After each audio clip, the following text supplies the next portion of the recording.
So my ex-friend was a Dubois porta potty.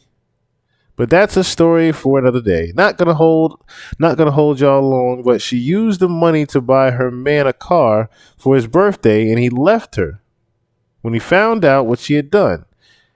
He still drives the car though. White bitches have zero. Oh my gosh, white bitches have 0.4 morals. I swear. Okay, so we're gonna let me get rid of that one.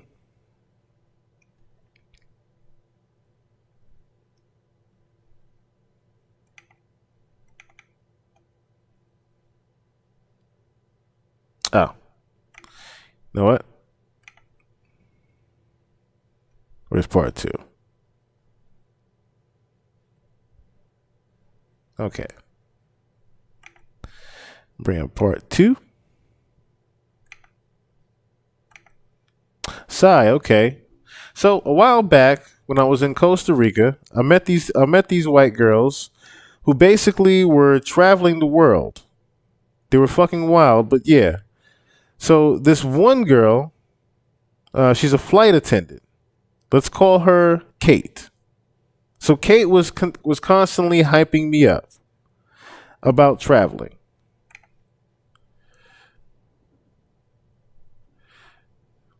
I hate that I gotta do it like this, but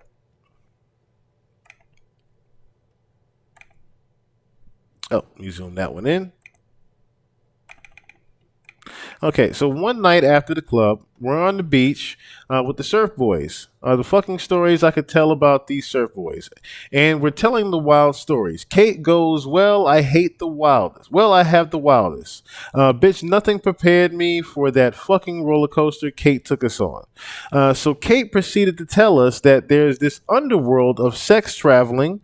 I don't know this at all, where if you're lucky, some rich guy will invite you on an all expense paid trip just to say he can sometimes full on sex. Just so he can some yeah, just so he can sometimes just so he can. Okay, sometimes full on sex is involved, sometimes not so much. She said she was on a private flight from Canada to France. Notice how it says that as well, from Canada to France. And one of the dudes took a liking to her and invited her to Dubai right there on the spot. She had to be careful taking his info because she could lose her job for fraternizing. But they exchanged numbers anyway. Okay, so she was on a flight basically, right? Now imagine that the flight attendant pretty much just got bagged by some rich dudes and said, "All right, take my number." She could have a wife at home. I mean, she's got a whole husband at home, which she actually did. Whole boyfriend at home. Still, don't even care, right? So let's go on to the next one.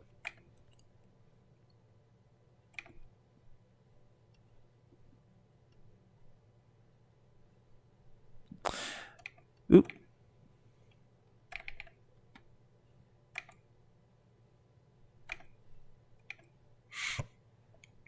Hope you guys can actually see this too. If not, let me know. Let me know. Let me know. She said she took. She said she. She said he took her out a couple of times in France. It was nice.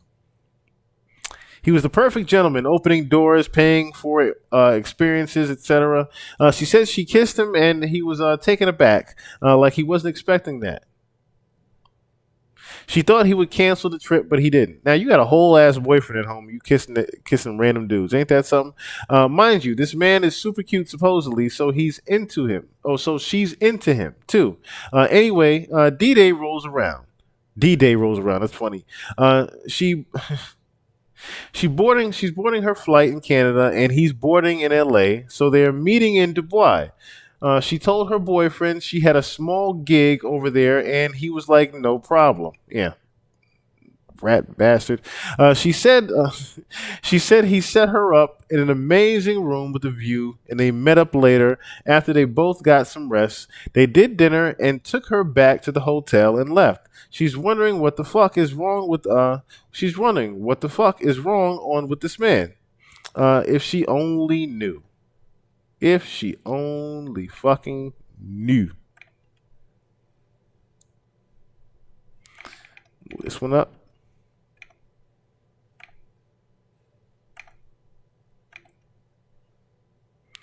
All right.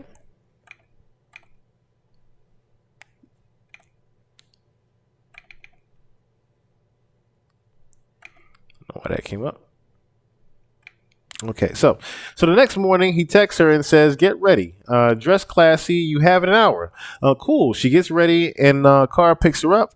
It's a long ass ride, but oh well. When she finally gets there, it's a beautiful mansion with no neighbors for literal miles. She walks in, and it's a bunch of older dudes milling about with. It's a bunch of older dudes milling about with each other and girls her age. She started. Wow, she just tried to blend right in, huh? She's starting to get the idea. It's a bunny ranch. Wow, she even knew what it was already. It's a bunny ranch. She still doesn't see an issue. Her host greets her and introduces her around a bit, then asks her to go enjoy herself. Okay, so before we even finish reading that, just read a quick definition of what a bunny ranch is. Bunny ranch, Dubai girls.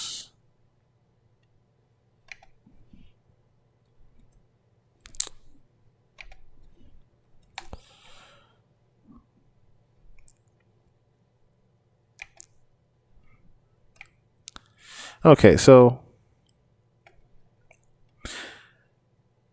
so Bunny Ranch is pretty much. I don't know if you guys. I'll just say it out. It's pretty much just a whorehouse. Bunny Ranches are pretty much like a little mini whorehouse that they got in Dubai.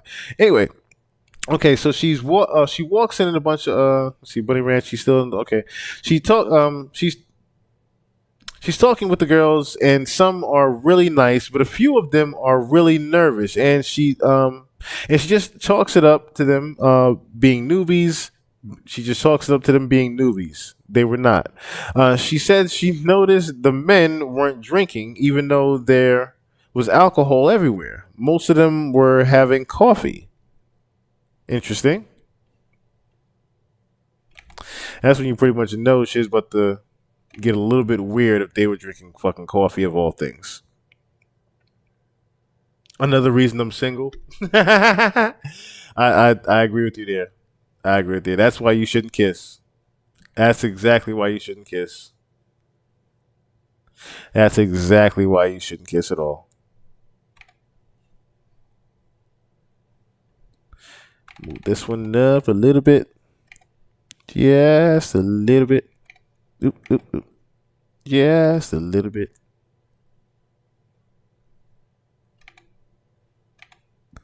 Okay, so at some point in the evening, they all sit down to dinner, and she said she'd never eaten that good before. Even dinner, they played games, and everyone slowly drifted off to bed. She tried to follow her host, but he said no, her room was on the other side of the mansion. Weird. Wow, I can't believe I even fallen for this right now. So she passes out, and about 2:30 a.m., there's a soft knock on the door. One of the attendants has come to get her for the games. Games at 2:30. She puts on some sweats and went.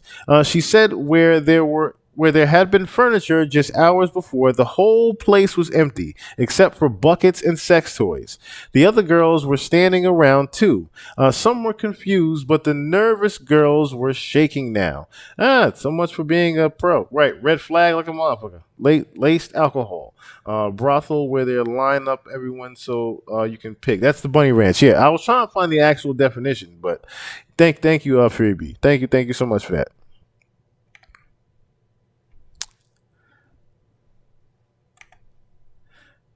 They at the Bunny Ranch. They at the Bunny Ranch. Okay, so the men came in. Girls were instructed to strip. Hesitantly, they all did.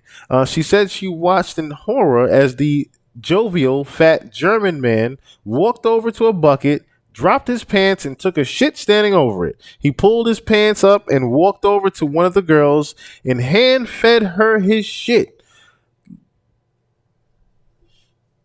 Ah, guy. Like dipped his hand in the bucket and scooped shit into this girl's mouth. He looked at her expectantly, and she started chewing. So at this point, Kate is flex. Kate is fixing to leave. I would hope so. I would hope you are fixing to fucking leave at this point. So at this point, Kate is fixing to leave, and her host lets her know she is stuck there. Fuck. There are no cars, no one for miles, and they took her phone. He tells her if she wanted to opt out, she'd have to find her own way out and miss out on the money. Money? What money? Oh, money just rings a fucking bell in her head, huh? A light bulb goes off now. Fuck the fact that someone just got hand fed some shit to eat. Where the money at? She just turned Tom Cruise that quick. Ain't that about a bitch?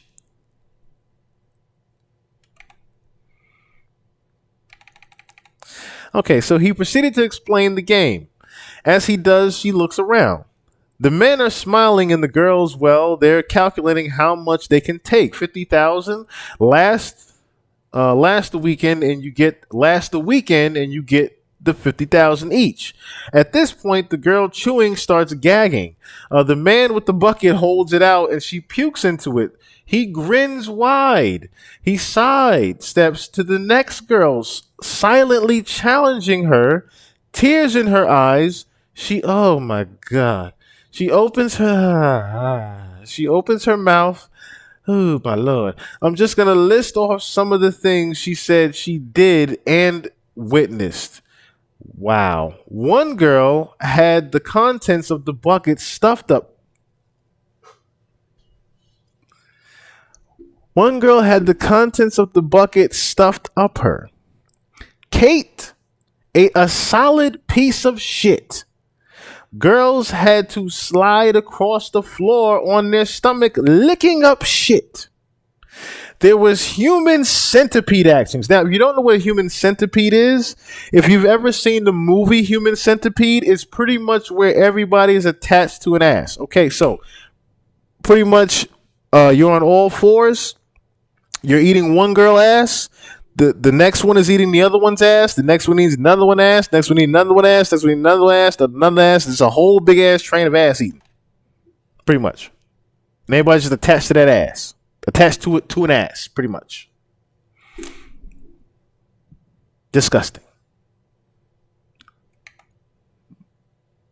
Fucking disgusting.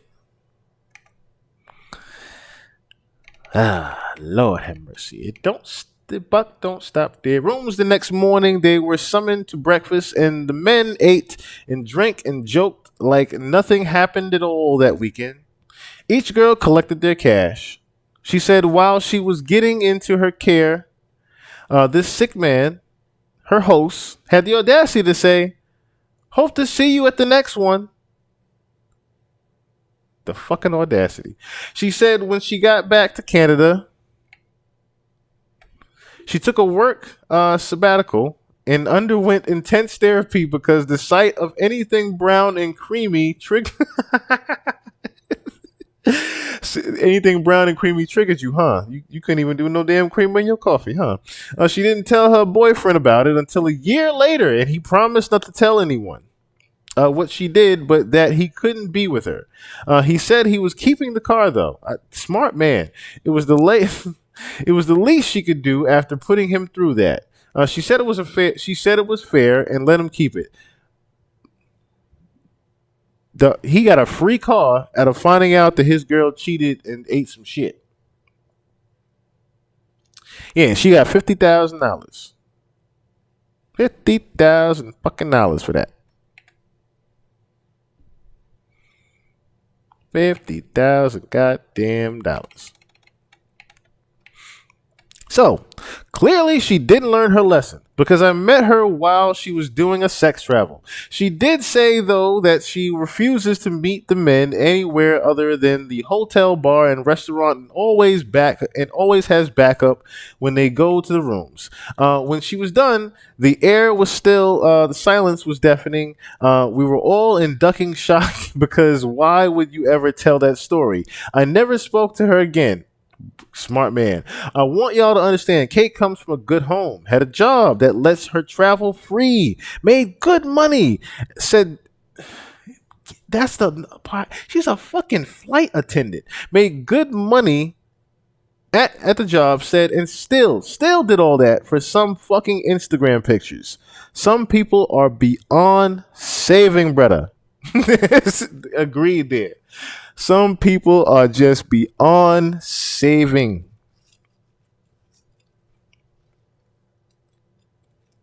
Now, what was this right here? Oh, I thought this was the one out there. I thought it was a different one. But yeah, crazy, crazy world we live in, isn't it? Crazy, crazy fucking world we live in. I tell you, yo. I tell you. Okay, so let's get back to the let's get back to the board. But yeah, that was pretty much how I even stumbled upon them crazy Dubois girls. Was reading about this nigga in this dog mask. that's how I stumbled upon all of this shit. Was reading about this nigga and the meaning of these goddamn Dubois dog masks. And I said, what in the entire fuck? What in the entire fuck is going on in Hollywood? Suddenly, I did not want to be an OVO member anymore.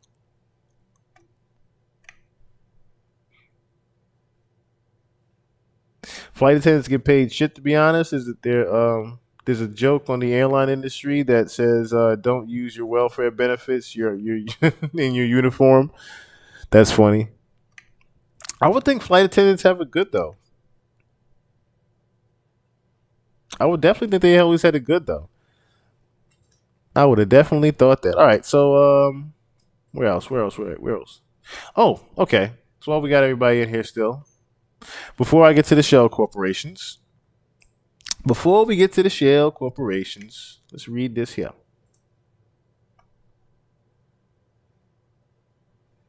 Oh, where is it? Where's it? Oh, I gotta move in. I gotta move in a little bit. 2019, you think you're going to Drake party, but get Dennis instead. Let me see if I still have that clip up here.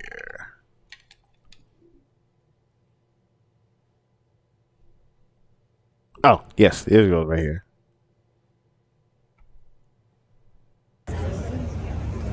No, not this one. Not this one. Not this one. Oh, here it goes. Here it goes. All right, so this particular picture right here would be this one. 19, you think you're going to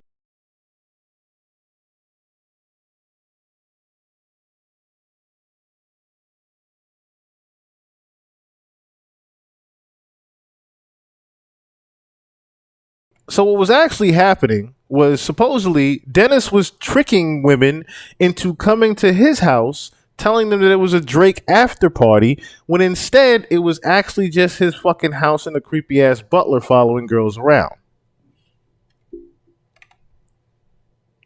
A la story time. Get ready with me while Roy tell the story of the time that I thought I was going to an after party at Drake's. And it ended up being a party at his dad's house. So this was back in 2019. I would like to preface that I was an adult. I was 22 years old. My friends and I are not from LA. We went down and we were able to get like a table at one of like a larger club down in LA. Had fun, and then one of my friends ended up meeting some guy who was like, hey, we like your vibes. Again, we're like not from LA, so this is not like a normal situation from us, and we're like, oh my gosh, how cool. He's like, so there's an after party happening at Drake's house, like, do you and your friends want to go? And we're like, obviously, like that, yeah. Again, this is like not our normal scenes. We're like, for sure. One thing to note was that it was literally being televised that he was at some like basketball game in Canada, but we were like, he has a private plane. He can fly here quickly. Like, that's what's happening. So while we were in line, there was some like random like crazy man that was trying to like talk to us and was being real weird, and there was this private security guard who was helping like some celebrity who was there, and his name was Big Money. And Big Money, I know you follow me still. I love you so much. And he was like, hey, back up, and like was so sweet to us and was like very kind and protecting, but then was like, hey, let me get your number and like text me wherever you're going so I know that you're like getting there safe, because we were clearly like not a part of this scene. Like, this was like not our normal scenario that we're in. So our Uber pulls up and we pretty immediately are like, oh, Drake is not going to be at this party. There were like 15 people there. It was not super busy at all. And we're greeted by, it felt like out of a movie. It was this weird, creepy ass butler who was like probably even older than Dennis. Weird vibes. And they just kept like randomly like stopping and then like dancing and then continuing on with conversation. Think of the creepy ass butler from Tomb Raider that used to follow around Lara Croft. That's what I'm thinking about when she's talking about this butler. That creepy ass butler used to follow your ass around, and you had to just pretty much just glitch and put his ass in the freezer just so he stopped following you to fuck around or get him lost in the maze. That type of shit right there. That's the creepy ass butler I'm thinking about right now. But just thinking about that, right? You think you going to a Drake party, and the whole goddamn time you end up meeting Dennis Graham. So just Dennis was there, which again, still not from this like area. I'm like, still pretty cool. Like, all right, like for the plot, let's see where this goes. Also, I'd like to preface that like I'm not a victim. I just thought it was a crazy story. It was a very weird and like uncomfortable situation, but like once it got to the point where I was like, this is too much, me and my friends left. So we were really only there for like maybe 20 minutes. While we're there, he's just being super like handsy and weird. He said some like really strange comments, which that's kind of what started leading us to be like, okay, this guy's odd. And like clearly Drake's not coming. So like we feel like we saw what we needed to see and we're ready to go. One weird thing is there were photos of Drake everywhere. Like his entire wall is just like memorabilia of Drake, which I thought was hilarious. But yeah, basically just like a weird, creepy old dude with his weird, creepy old butler. So we, after 20 minutes, are like, let's go. This is weird. There's like also not enough of us here for us to feel like super comfy.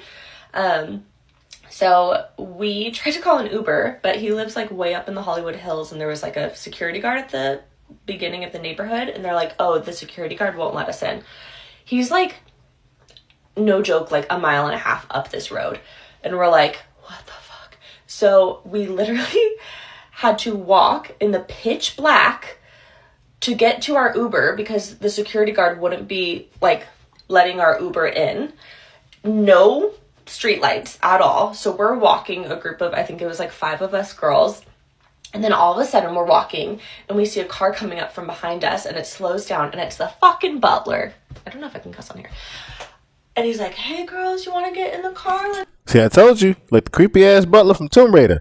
No matter where the fuck you go, you can go around a whole goddamn maze. This goddamn butler's still gonna be right in front of your ass. Let me give you a ride. And we're like, no, thank you. And we like start running. This happens like 2 more times. He keeps like making his laps, and like we're the only ones walking on the street. Pitch black, so scary. Then all of a sudden we see a figure walking behind us, and we're like, what? Like, what is that? So we start speeding up because we're like, that's so scary. Then the figure starts speeding up. We start running. The figure behind us starts running. So finally, one of my friends just stops and yells like, what's your problem? And we just hear this like sweet girl's voice, and she's like, I'm so sorry. Like, I was there and I was like getting kind of scared and freaked out. My friends didn't want to leave, so like I left. So it was just this girl walking down the street by herself, and she was trying to like keep up with another group of girls to like feel safe. And then we were like running away from her. So obviously she joined our group, and we made sure that she got home safe. But yeah, that's really it. He was an odd dude and was saying weird things. I'm not going to get into it just because I'm like, I don't know what. I don't know. I'm like a little scared. But like nothing bad happened. I'm not a victim. It was just a crazy story. And it's like one of my favorite fun facts to be like, I peed in Dennis Graham's toilet. So, yeah. And then next time we went to LA, which was like only the second time we were out, saw Dennis again. So I think this is just kind of like his thing. And we were talking to someone about it and they're like, oh yeah, no, you never go to a party at Dennis's house. So I think it's just kind of like an LA thing that we were just not aware of. But yeah. Okay, so apples and trees and all that. Also, I know his dad probably been doing this for centuries because he was related to Larry Graham, which makes Drake a nepo baby. Oh, Larry Graham was into this. Hold on, hold on, hold on. We need to look at that then.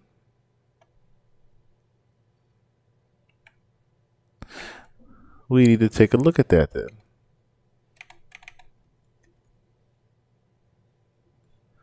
One second, one second.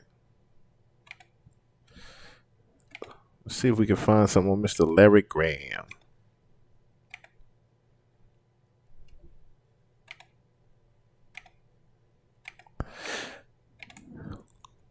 I also thought I had the Dabble video already, but and I was gonna pull up just my video real quick and just say fuck it, but I might as well just get the Dabble video again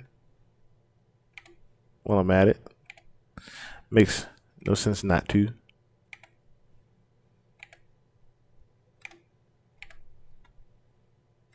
We get this Larry Graham pulled up for y'all though.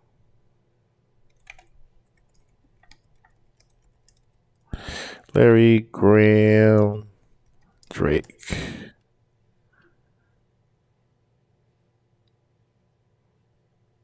Drake is Larry Graham's nephew.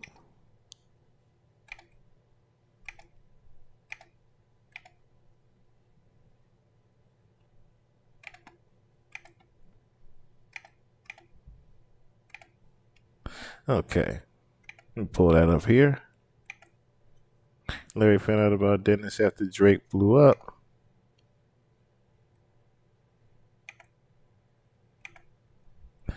Okay, so.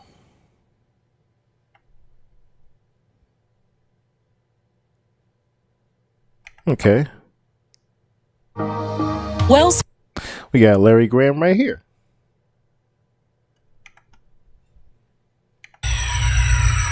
You or someone you know used that song in their wedding, prior to their wedding, or maybe on their engagement. I am honored to be sitting with the voice himself, the man that you just heard. Mr. Larry Graham, welcome to Kissing After Dark, sir. It is a pleasure. Well, I was the voice until you started talking. Oh, no, brother. So see, now I got to drop down. So, what's up, man? What's up, bro? Larry Graham, man, I hope I'm not being disrespectful if I call you a legend. Oh, well, thank you. I take it as a compliment. Do you? Yeah, definitely. Because it really is meant to be served as a compliment. Let me give y'all a quick history lesson. And you need to correct me, because I'm probably going to mess up in the class. But if I'm not mistaken, it all started on one level that I know about with a group by the name of Sly and the Family Stone. Of course. Yeah, that's where my style of thumping and plucking the bass became popular. So let me be clear now. You are the master. You are the originator. Right, nigga Can was we just say like Dennis. that, of the plucking and thumping on the bass. Yeah, well, what happened is my mother and I were working together as a trio. Now, she was on the piano and I played guitar, and we had a drummer. And so she decided to get rid of the drums. Well, first of all, I started playing the organ, like with my foot, the bass pedals. Yeah. And so I'm playing the guitar at the same time. Wow. And so now we had bottom, and we kind of got used to that. As soon as we got used to it, the organ broke down. So now we sounded empty again, having no bottom, just piano and guitar in the same register. Wow. And so I went down and rented a bass, I'm thinking temporarily until the organ could be repaired. As it turned out, it couldn't be repaired, so I got stuck on the bass. By accident, I guess. All right. And then my mother decided she wanted to go just duo, just bass and piano with no drums. So that's why I started thumping the strings to make up for not having that bass drum, Wow. and plucking the strings, to make up for not having that backbeat on the snare drum. Well, brother, you have definitely created a phenomenon because, bass players that want to be bass players, I tried the bass for me. That's the first thing everybody tries to do is thump the bass. His name is Larry Graham. He couldn't have come at a better time. We are in the beginning of Black Music Month. And Okay. So let's move along down. That will bring us down to